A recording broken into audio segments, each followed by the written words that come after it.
Short-handed but still swinging, the Indiana Fever, missing 6 players including Caitlin Clark and Sophie Cunningham, fought through foul trouble and depth issues in Game 2 of the WNBA Semifinals. Here's how it unfolded. The Michelob Ultra Arena was loud and unforgiving. 2 nights earlier, Indiana had stunned the defending champion Las Vegas Aces. But on September 24, the Fever walked in with their backs against the wall. 6 players out, including Clark and Cunningham, and Lexie Hull gutting it out with a back brace. The odds were stacked, but Indiana still came to fight. Welcome to Jantotsky Sports, your spot for all things sports. From legendary moments and big-time plays to inspiring stories and deep dives, we bring you the content that keeps the game alive. If you love sports as much as we do, hit that subscribe button and let's get into it. The Aces came out swinging. Aliyah Wilson, after her rough game 1, scored early and often. Nalissa Smith added quick buckets. Jackie Young pushed the pace, and the whistles piled up against Indiana. Odyssey Sims tried to keep the Fever close, but Vegas led 26-17, and the crowd was roaring. Indiana kept battling. Sims attacked the rim, Hull knocked down shots, and Boston worked inside. But every time the Fever built momentum, the flow was broken, either by Vegas star power or another whistle. By halftime, the Aces led 46-35. The whistles piled up, 21 called on Indiana to just 15 on Vegas, testing the Fever's composure all night. The knockout stretch came after the break. Wilson dominated both ends, Chelsea Gray piled up assists, and Dana Evans brought energy off the bench. Indiana, already short-handed, looked worn down.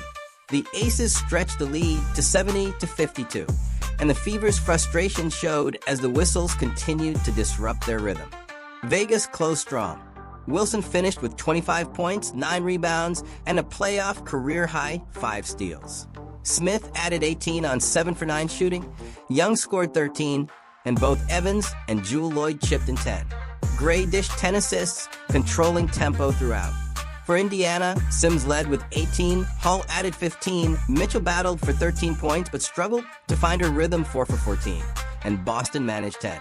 The Aces pulled away, winning 90-68. The insights from Game 2 were clear. This was less about Indiana collapsing and more about Las Vegas reasserting its identity. Wilson's bounce-back performance reminded everyone why she is a 4-time MVP. Gray's orchestration restored the Aces' offensive flow, and their defense forced Mitchell into her toughest night of the postseason. For Indiana, the story was adversity. Missing 6 players, battling foul trouble, and facing the defending champions on their home floor, the Fever still showed grit.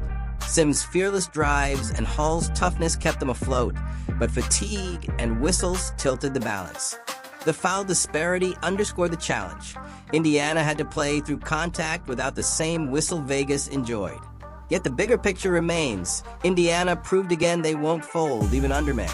And now with the series tied, the shift to Indianapolis sets up a defining Game 3, the Fever's first home playoff game in 9 years. For Indiana, the SWAT was defined by resilience. Their strength was Sims' fearless scoring, Hull's grit despite injury, Boston's steady presence, and the team's refusal to fold. Their weakness was Mitchell being contained, the short rotation leaving them fatigued, and their defense unable to contain Wilson once she found rhythm. Their opportunity lies in freeing Mitchell with more off-ball action, leaning on Boston as a facilitator, and giving Sims more creation responsibility. Their threat is fatigue and foul trouble. With 6 players out, every whistle magnifies the pressure. In the Fever's war room, Stephanie White might stress patience and composure. Keep Mitchell aggressive, but get her cleaner looks off curls and screens. Use Boston as a hub to force Vegas to defend multiple actions. Defensively, consider sending earlier help at Wilson, even if it means daring Vegas role players to hit shots.